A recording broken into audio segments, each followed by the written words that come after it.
Hello and welcome to episode 109, where I chat with Amy Wheeler about emotional imbalances. Ayurveda teaches us that emotional imbalances are a result of unprocessed or undigested emotions, and these can get stuck in the tissues of our body and cause lots of problems. So please stay tuned as we chat about how this happens and what to do to rectify it.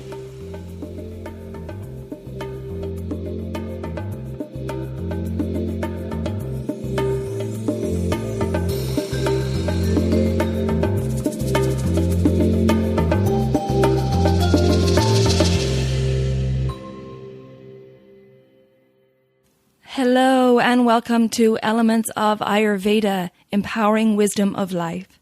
I'm your host, Colette, and in this podcast, I hope to empower you to take charge of your own health by sharing the holistic teachings of Ayurveda, the ancient healing tradition from India.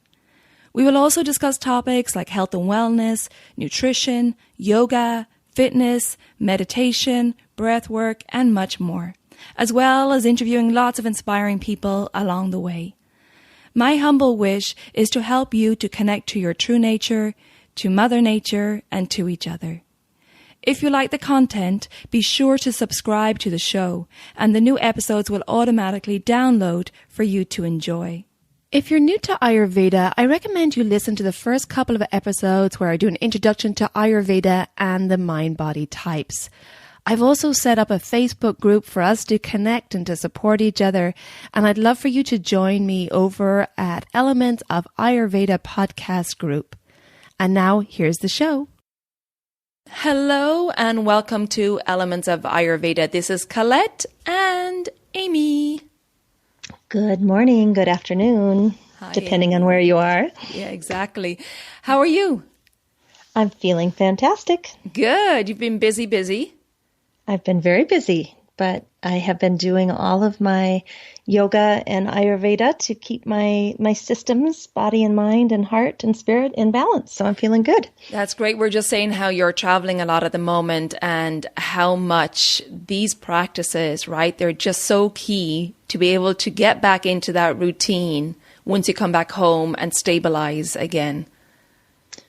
I can't tell you how grateful I am. I don't know what I would do if I didn't understand the sensations that I'm feeling in my body and the directions that I've gotten out of balance and didn't know what to do to fix it. I think I would probably be going to doctors asking what's wrong with me. Am I, do I have MS? Do I have, or whatever, Right. I'm just so thankful for these sciences. Yeah, and I guess what happens a lot of people is when they go through these imbalances, they don't know what's going on. And a lot of times taking something, whether it's medication or alcohol or drugs, or it could be a variety of things, just to cover up those imbalances. And then, of course, the imbalances get covered over, so they're still there, but they're just the symptoms are covered over, and you have this full sense of security. Absolutely. And then the pathology underneath is still happening. Right. No lifestyle behavior changes happen. So it's getting worse, but now we're covering it up. Right. And so we're going to talk today about emotional imbalances. And so this kind of ties in with that because, of course, when we get out of a balance, not only physically are we disconnected and imbalanced, but also emotionally. Now, in Ayurveda, emotional imbalances are the result of unprocessed or undigested emotions. And as we know, emotional health is really important in Ayurveda and in yoga, as it's understood that the heart and the mind are connected. And when there are emotional imbalances or undigested emotions, this connection is compromised and can lead to imbalances in the body and the mind. Do you have anything to say on that, Amy, on emotional imbalances and especially as regards yoga therapy? Yeah, what I teach in my yoga therapy training programs is that we have these 5 layers of our human system, and that we get imbalanced in our deepest layer of, trust and faith that we're going to be okay, the Anandamaya, and then it starts weaving its way up into the Vijnanamaya, which is your personality and your life experience and your wisdom, and then it weaves its way into your Manomaya, your your mental states, and then into your physiology, your pranamaya, and eventually into your annamaya, your physical body. So, it moves from subtle to gross. And a lot of times we don't realize anything until it's at that final gross, tangible level where it can be diagnosed by Western medicine. But it's been around a long, long time. And then to think that we may just take medicine to cover up the symptoms, but keep doing what we've always done. It's a little frightening, actually. It is, right? And it's frightening as to, like you said, that pathology is still going on underneath this covering up, and it's going deeper and deeper into the tissues. And for anyone who's interested in those 5 sheaths that Amy just mentioned, I have a podcast episode just solely on those, and I'll attach it. I'll link it in the show notes if you're interested in going deeper into those and you're not too familiar with them. There's a whole episode there where I talk about them. But this is it. And can I interrupt you for 1 second? Please. I just want to say I'm not against Western medicine. I use it. I go to the doctor. There's many, many things it's wonderful for. And I think this Ayurvedic lifestyle medicine is important also. Yes, I agree. And I hope, I've said that throughout the podcast, but I do hope people understand that Western medicine is necessary. It's got amazing technology, and there comes a point, if something's very acute, that it is necessary to step in, that it's almost too late. For Ayurveda and yoga, we need to get in there when a situation is acute and fix the problem and stabilize. And then you can bring in the yoga therapy and the Ayurvedic practices and, bring yourself back into balance that way. Perfect. Yeah, and thank you for mentioning that. And this is it. We, of course, in Ayurveda and yoga, we talk about that it's a holistic system. So everything is connected. And I'd like to delve a little bit into, what dosha is responsible for digesting emotions. So we really break it down. And Amy, in a recent episode, I just talked about the sub-doshas of Pitta. And for anybody who's interested in listening to that one, it's episode number 105. But it's relevant to today's conversation because I talked about Sadhaka Pitta, which is one of the sub-doshas of the Pitta dosha, and it's located in the brain and the heart. So it's, governing our 2 essential organs for life. But Sadhaka Pitta is responsible for creating that feeling of I am, and the positive ego, which is necessary for understanding and for growth. And it's also responsible for knowledge, thinking, and learning. And it governs the digestion of our ideas, thoughts, and transforms them into awareness and understanding. Now, what's important in this conversation is that every thought, feeling, and emotion should be processed by Sadhaka Pitta, and then it's converted into intelligence or discrimination. Now, as I mentioned, Sadhaka Pitta is also located in the heart, and it transforms these sensations into feelings and emotions in the heart. And emotions like love and compassion, understanding and sharing and caring. So essentially, when a person has a balanced Sadhaka Pitta and they experience a negative emotion or situation, they will process it efficiently. Of course, it will depend on the severity of the event, and each emotion has its own timing for processing.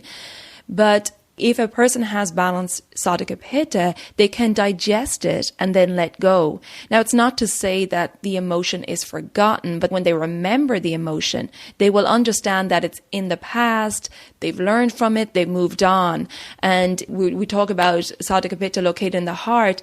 If a person with balanced Sadhaka Pitta digests this, it will then transform these memories into feeling of more understanding and have that compassion. But then, of course, if you don't have balanced Sadhaka Pitta, that's when the memory can be stored in the connective tissue. And that's what leads to the problem. It leads to issues in our tissues, as Dr. Suhas used to say. But that's where we get into problems. If we don't have balanced Sadhaka Pitta, it can then get trapped, this undigested emotion, unprocessed emotions in our connective tissue. Do you have anything to share there, Amy, before we go on and talk about more of the imbalances? I have so much to share. My mind has just exploded. Please interrupt me at any time when I'm rambling. You know me. I just really like to bring it into this practical application and storytelling that, this idea that when you have an event happen and maybe someone challenges you or questions you or even critiques you, maybe in public, and you kind of feel embarrassed or insecure or something, and then your Sadhaka Pitta is going to work to digest that. And a lot of times for people that happens while we sleep, that you're kind of churning all night, your mind is playing it over and over again. You're maybe talking to friends or loved ones or counsel and saying, here's what I said, here's what they said, and you're trying to digest it. And I think there comes a point where if you can get to a place where you trust yourself and you did your best and the best that you could do in that situation with the resources you have inside, and that you feel stable and calm in your own beliefs and values, and that you express them kindly and wisely, that you will digest it. It will move through you. It will not get stuck in your tissues, and it will be a memory of, wow, that was a painful experience, but I really feel I handled it well. Maybe it wasn't perfect, but I can forgive myself for that. And I learned from it and I grew from it. Right. And when that happens, it's just a beautiful experience. And I also want to, kind of go through what usually happens, because usually it isn't that clear. Did you want to say something though? No. Go ahead, please.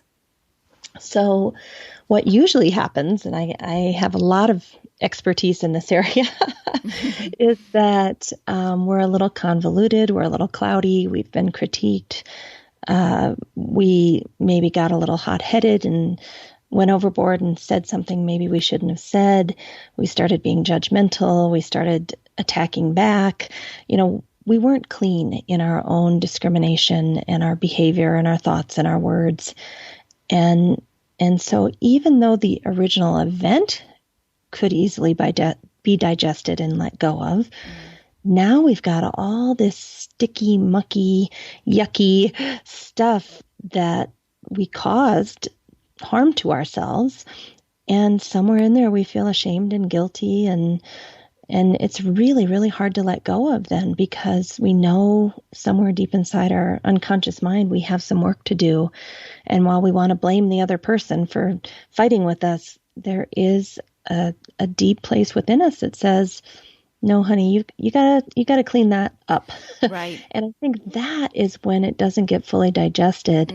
And that is when it comes out in our tissues in things like fibromyalgia, or, I see a lot of autoimmune diseases in my yoga therapy practice that kind of connect to what we're talking about today. Right. And going back to Sadhaka Pitta again, is when it's low or imbalance, that's when we have lack the ability to think clearly or make decisions, or like you're saying, clean up what happened in the first place. Maybe we reacted to a situation and, like you said, it gets messy. There's a lack of ability to transform those experiences.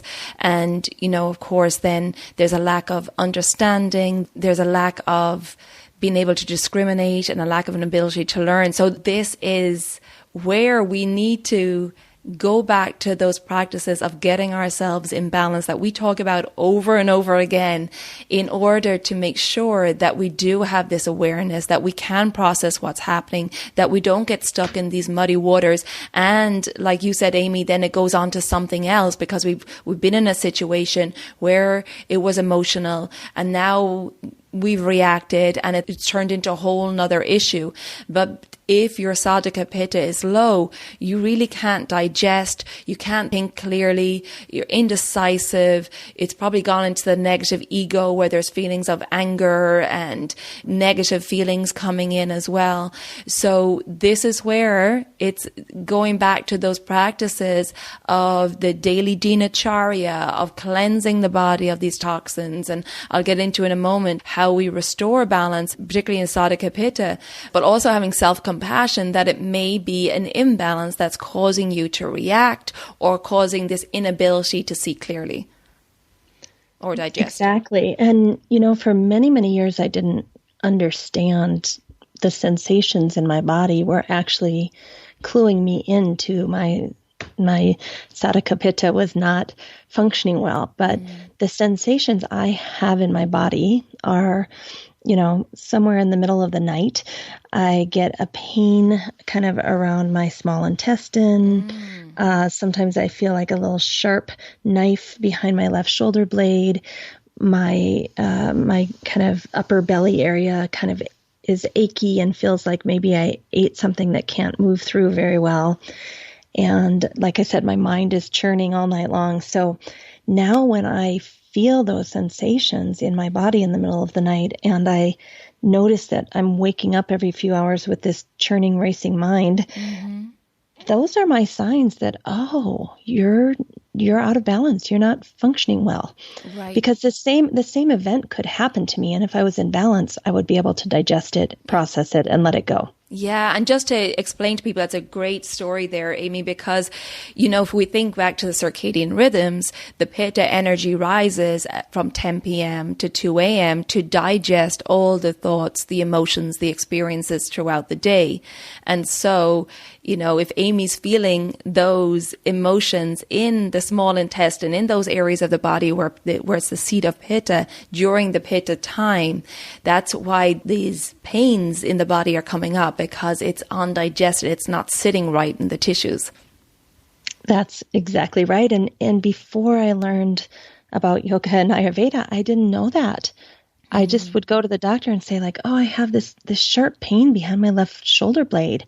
Right. And I didn't understand that it was actually the events of that particular day that I was not able to digest or getting stuck in my tissues. But you really had great awareness of your body, because in between the shoulder blades, of the rhomboids, around the traps, that's a real area for pitta to get tight.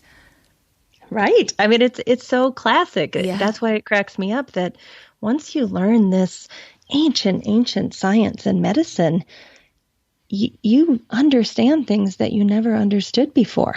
Yeah, absolutely. And it helps you put it in terms of your own body. Right. Now, and that's what people will understand when they learn more about this. They know what their signs of imbalance are. For each person, it can be different. And so when you understand yourself and you go through consultations, you'll learn, this is my sign of imbalance. So when I feel this, like when you feel that pain, that sharp pain, that it's pitta. What am I not digesting? And I have two other examples for the other doshas. Oh, please. In my body. Yeah. When I have, it sounds so gross, but sometimes my neck is sweating. My neck. And to me, I've kind of figured out that's when my vata is out of balance.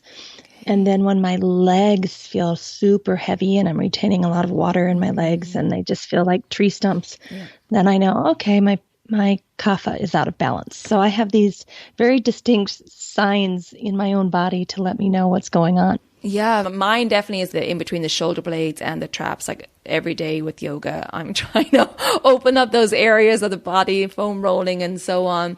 So let's talk a little bit now about the reasons that we may have low sattvic pitta. What are the reasons that, we may have problems digesting these emotional experiences or emotions that happen in our day? And a lot of it in Ayurveda always goes back to the digestive fire. It could be a result of a low Agni, a low digestive fire.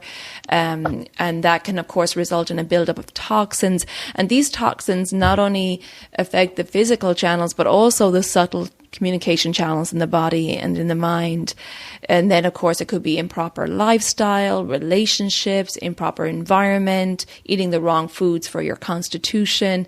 And like we said a moment ago, not respecting the circadian rhythms, which is a big one. And the biggest one of all for pitta in particular is getting to bed by 10 p.m. so that pitta energy can digest those foods and thoughts and experiences of the day. If we're staying up past this time, pitta energy has to give energy to us because we're up and active. And so it doesn't have all that capacity to process these emotions. And, you know, I think of it, and I've mentioned before in the podcast, what we take in during the day is kind of filed in a temporary folder.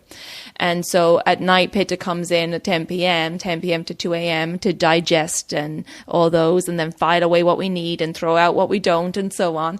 And it's put into the hard drive and stored. But if we're up and active, the temporary folder is still full, and we don't have any capacity for the next day to take in more info, or it just gets deleted. You know, it gets sent to the trash.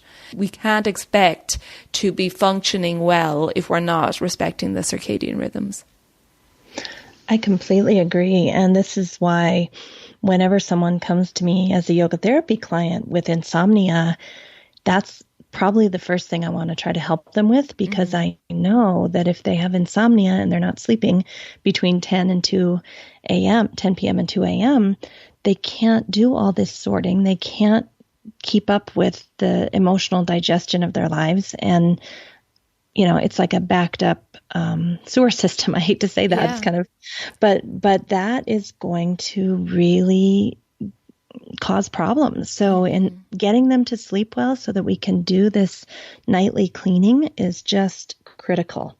Right. And then the other thing I want to add to what you said is some of us with a very Pitta birth constitution have this tendency to take on too much work, to be building our little empires, you know, faster than they should be built, to work 17 hours a day, to interact with too many people, to basically overload the inbox.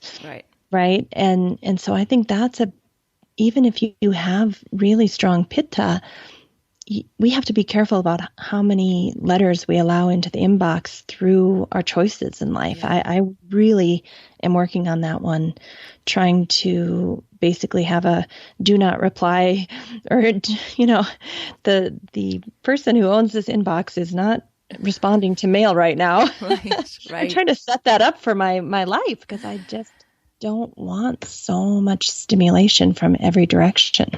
And that's it. It is. And that's a great word to use, stimulation. It's how much are we stimulating ourselves during the day? And of course, we have to think of what's coming into our senses during the day. We're not only talking about having an argument with somebody or witnessing an awful event or a car crash. It could be, you know, many things, or it could be, you know, going back to childhood trauma. But it's also what's coming in through your senses throughout the day. And what does your day look like? What's your daily rhythm? Like Amy said, are you overloading yourself? Are you having too much stimulation?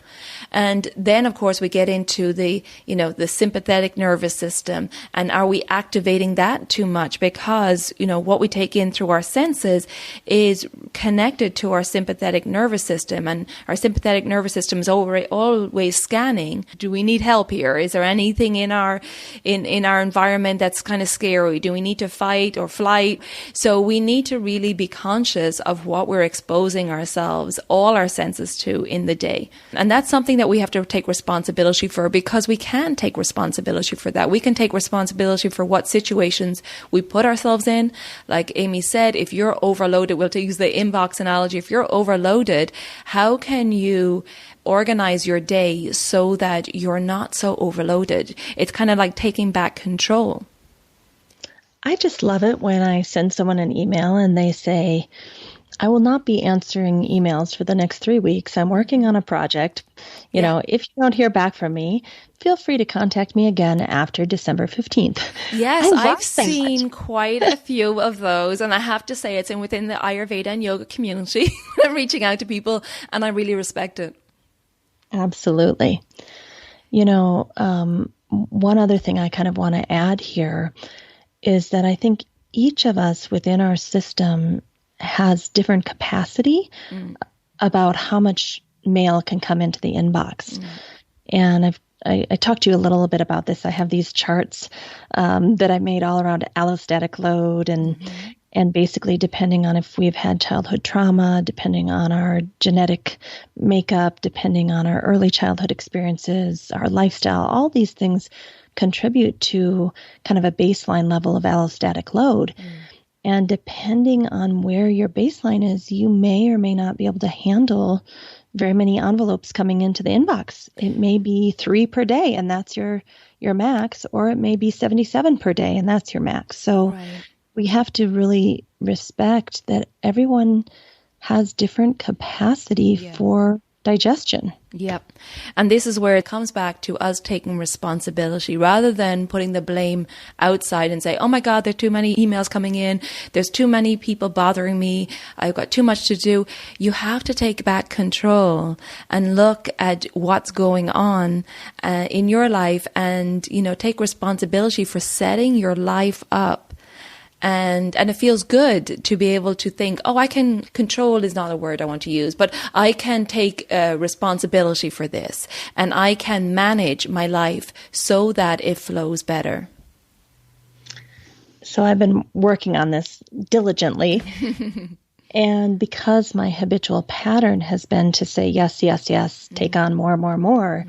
Now when I'm saying no, thank you in a polite way, people are not listening. They just kind of bulldoze right over and just assume that I will do it and talk over me. And I have to come back and say, actually, if you could listen for a moment, I'm telling you that I cannot do that right now. Sometimes it's taking 3 and 4 times because my pattern has been to say yes, and people are not used to that with me. Right. And that's a very good point. If you're changing your ways, it's going to take re-educating people and re-educating them in such a way that you're not abrupt and sharp with it, that it's understanding that, okay, I've done it this way for a long time. So it's going to take time for me to change people's ways of how they communicate with me and so on. And it's important. It's going to be a process to go through that change. So how do you feel about it, Amy? I'm feeling good. At first I was kind of annoyed, like, well, aren't you listening? But then I realized, Amy, you have trained people. Right. Now they're used to you being a certain way. So what I've had to come to is to just very firmly say, I'm taking some time to focus on my personal health, mentally, emotionally, physically, spiritually. And I hope you can respect that. Yeah. And then they usually get it. Yeah. And that's great. And then they'll know. And I think people do respect that. And it makes them think too. It's like, it makes them think, okay, that's amazing that you're making a point of taking care of your health first. And then there's usually a curiosity there. Yeah. And I have had a few difficult experiences too when I set my boundaries and say this is what I'm needing to take care of my nervous system or, whatever, however I phrase it. I have had some pretty strong negative pushback also, things like, oh, you have the privilege of making those choices. And I admit I do have the privilege of making these choices. Not everyone has that privilege. And I think it's still the right thing to do. I don't think I should not take care of myself because I'm a privileged person. I think I should recognize I'm privileged and still take care of myself so I can do good work in the world to help anyone who, may be less privileged. So it's tough. People will really challenge you when you're trying to set these boundaries of self-care. Yeah, and then you have to look at, obviously there's something going on with themselves that's triggering it, right? The fact that you're talking about self-care is triggering something in them. But I don't correlate taking care of yourself with privilege. Of course, the privilege of time. If you have a family with children, yes, you're going to have limited time and limited resources. And I deal with, moms and dads all the time in consultations, and we fit things in. We try not to overburden them or add any further stress because it is a busy time when children are young and everything's all consuming.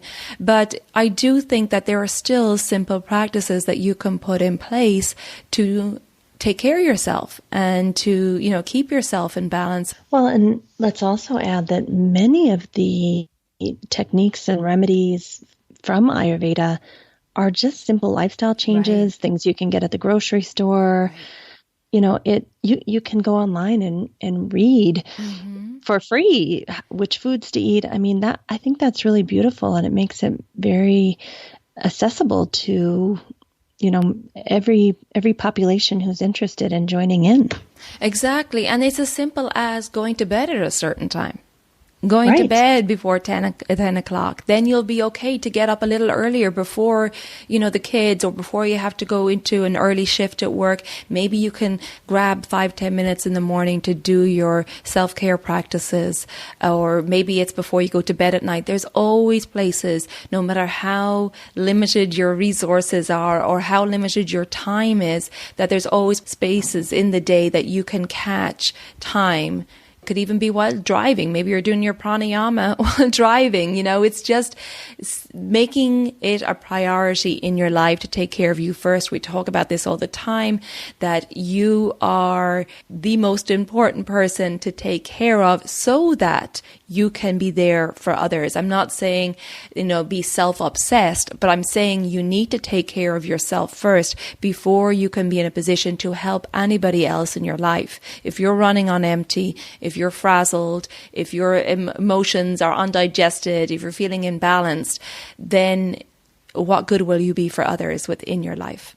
Yeah. I mean, it's we both know it's easier said than done, but I think, setting the intention to move in this direction, making a commitment to learn and grow and try very simple, small things, you might be surprised at how much change can happen from many, many small, tiny steps. Absolutely. Absolutely. I have people going through daily habits course at the moment, and, they're always blown away by how much little things can make such a huge change.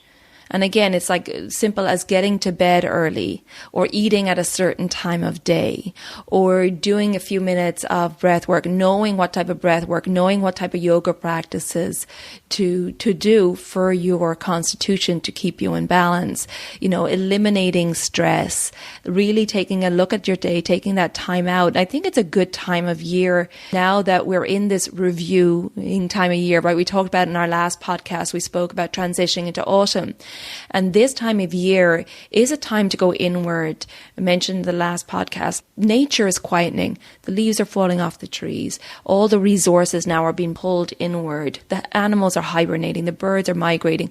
It's a quiet time in nature. And we need to watch nature, what nature is doing. We're part of nature. We're disconnected, right? But in Ayurveda and yoga, we're trying to reconnect back into those natural cycles. And so this is a time to go inward and reflect and really take a look at your life and the way you are in the world and what you want. And I think it's a beautiful time between now and the new year, before you transition into that new year energy, is to take time and go into quiet mode and journal or reflect, review the past year and see what needs to be digested and what you want to bring in now as you go into the new year. I heard the most beautiful thing when I was in London from my friend Lisa. She told me that, she said, "Do you know why the trees change colors?" I said, "Not really, no." She said, "Well, the different colors, red or orange or, purple or yellow, basically the tree in the fall is detoxifying itself and it's pulling out the toxins. And depending on what is toxic in that tree will impact the color of the leaves, and then they'll fall off because that's the tree's way of then letting go of the toxins so it stays healthy." I never knew that. That's beautiful. Right. And so that's what we need to do in the fall too. Right. Yeah. Yeah, I'm really enjoying this time of year more and more as I go on this journey with Ayurveda and get deeper into it. And I'm really loving it. Before, I think I would have had a fear of missing out if I was going inward and going quiet. But now I love to see the darkness setting in early, and I love being in my little cocoon of my apartment and having some quiet time, and know it's a time just to nurture and nourish and get some reading done, because in summer we're out and about, we're out till late, it's bright. So there's a lot of extroversion and we don't get time to reflect or time to do those things like reading or studying or just analyzing what's going on in our lives. So this is a really great time. While a lot of people, and definitely me in the past, would be like, oh, those long dark evenings and it's so depressing and so on. But now I look forward to it and I have a different perspective on it. I'm like, yeah, it's, darker earlier, but it gives me a time to be quieter. And especially, we know with the holidays coming up soon, and that's going to get a little hectic. So really taking those times, these days in between those festive occasions and enjoying the downtime and the reflection. And I would recommend that you take some time, quiet time for yourself. It's only a short period of time that we have. The shortest day is coming up. So after that, the days will start getting longer. But so value this time and go inward. Right. I think, we have this idea that all days of the year should be equally productive and that you need to do this, this way of being productive in the world. And that's so not the way nature does it. No. Right? Nature has these different phases so that the bloom can be the most healthy, beautiful, amazing bloom because there's been so much preparation from the detoxification a year earlier to the rest period to the sprouting period to the growth period and then the bloom. And why is it that we're not okay with all the phases? Yeah. Right? Yeah. It's like we only want the bloom all the time. Yeah, it's very true. And that's something we really need to look at. We can't be on all the time. This is what has got us into trouble in our society. The fact that we're always on, we're always seeking entertainment. And this is why so many of us in our society, suffer from this sensory overload, and we're in our sympathetic nervous system. We're drained, we're exhausted, we're running on empty. It's because of that, always that external focus. So, I'd really recommend to people listening, if this resonates with you, take some time, even just take a day, like a retreat day, and take a day where it's just some time by yourself, if you can, or if you have children, take an evening where you can turn off all the noise in the house once the children are gone to bed, light some candles, some essential oil, have some downtime just to kind of reflect and check in. Are there any emotions there that are undigested? Is there something that's causing physical or emotional pain in your body? It can be a really great practice. So I have two short things to add to that. Oftentimes when I'm falling asleep at night, I almost have like this really fast picture show in my mind where the events of the day are like flash, flash, flash, flash.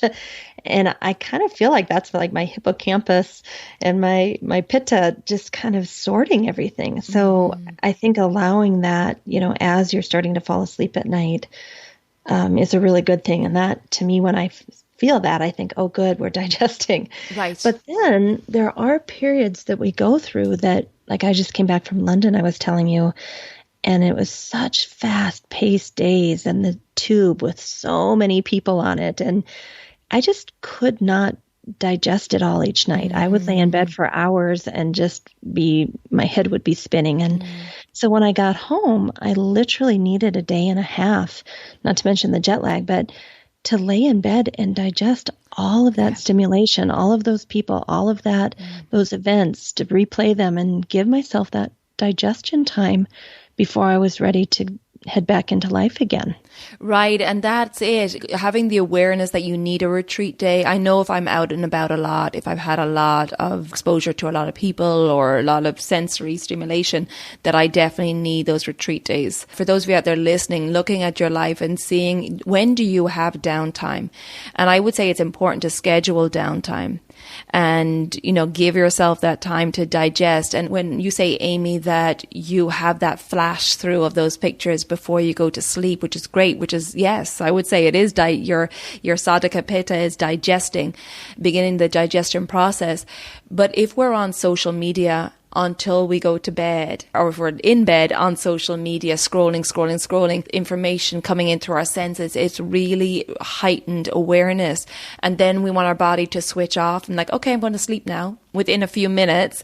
And then you expect, the body to start digesting. Your body takes time, just like Amy's body, because she was so stimulated by being in the city of London, that her body took a while just to kind of calm down, go into parasympathetic mode. And then, okay, now we can think about going to sleep. And that's the same effect that being on social media has, I think, because there's so much stimulation, not only from the light coming from the screen, but also all that emotions that you're taking in through all these different posts and so on. Right. I mean, if your inbox is already full at the end of the day, and then you spend an hour on Facebook, you're putting more into your inbox, right? Right. And Ayurveda says this: when we're already out of balance in a particular direction, we tend to crave things that put us more out of balance. So if we're already completely pitted out, we're going to want to spend an hour on Facebook before we go to bed. And we need to, think about that. Right. And I do think that that's a way of zoning out. And I understand it is so addictive. And I have found myself on social media in the evening, just like, I'll just scroll. And it's kind of, you're zoning out, but at the same time, you're taking in a lot through your senses. So what I've done in my life is like, okay, I set a cutoff time for when I'm not on social media anymore. And ideally it's just, before dinner. And then in the evening, I get into bed, I'm trying to read something that's going to be inspiring before bedtime, that's going to set you up in a good place for when you go asleep. And, it's important to think of what's the last thing I read or watch before I go to bed. It could be yoga nidra, it could be pranayam, but I do recommend at least getting off social media, 2 hours before bedtime, and just do an experiment and see how it feels in your body. Some other things I want to talk about is we talked about Sadhaka Pitta, and I promised earlier I'd talk about how do we restore balance to Sadhaka Pitta so we can digest these emotions. And a lot of it is living in tune with the circadian rhythms, which Amy and myself have been talking about, particularly getting to bed, having a nighttime ritual, turning off social media. But it's also practicing your daily dinacharya. Pranayama is a huge one, the breath practices, making sure that you're connecting to nature, your mindfulness practices, your meditation, your yoga. And I would say the cleansing the body regularly is a huge one. There's lots of toxins we take in through the day that which we can't control, environmental and so on. So regular cleansing is huge when you're trying to restore balance to your Sadhaka Pitta and to your body in general. Do you have more to add there, Amy? The word that jumped out at me when you said that is cleansing. And there'll be some times where I'll have a really kind of hard day, overworked, and I'll get into bed and I just feel so restless. It's almost like the energies of the day are stuck to me. And I literally think, okay, I need to go in the shower, not necessarily to clean off the dirt, but energetically, I need a shower to push all that stuff off, to clean my my aura, if you will. Right. Yeah. It's a little new agey, but that's I totally understand that. And then I get back in bed and I'm like, I don't feel like it's all stuck to me anymore. Yeah. I totally understand that. And I really remember that when I lived in Boston and we were working in the finance downtown. So I took the subway, the T every day, and I would get off the subway and my boyfriend would pick me up at the station and I would just be like aggravated. And so we made a deal that I would just go home, have a shower. And then once I had a shower and kind of washed off all that energy, of course, at the time I didn't have a clue, that I was, I was stimulated, I was overstimulated, and my pitta was aggravated because of this overstimulation with all these people. But once I had a shower, I was fine. But prior to that, I was just like, I'm so sorry. I'm really agitated. I don't know why, but I just need to go have some quiet time, have a shower. And then I was fine. But I was just regulating myself with the shower. But yeah, and that's so true. Or even what helps too is if you can't physically have a shower, visualizing you're washing yourself off. When I used to do treatments, I used to do Abhyanga and Shirodhara and things like that. At the end of each treatment, I would visualize washing myself off, just because, you know, you take on different energies when you're doing treatments. You're very connected to the client.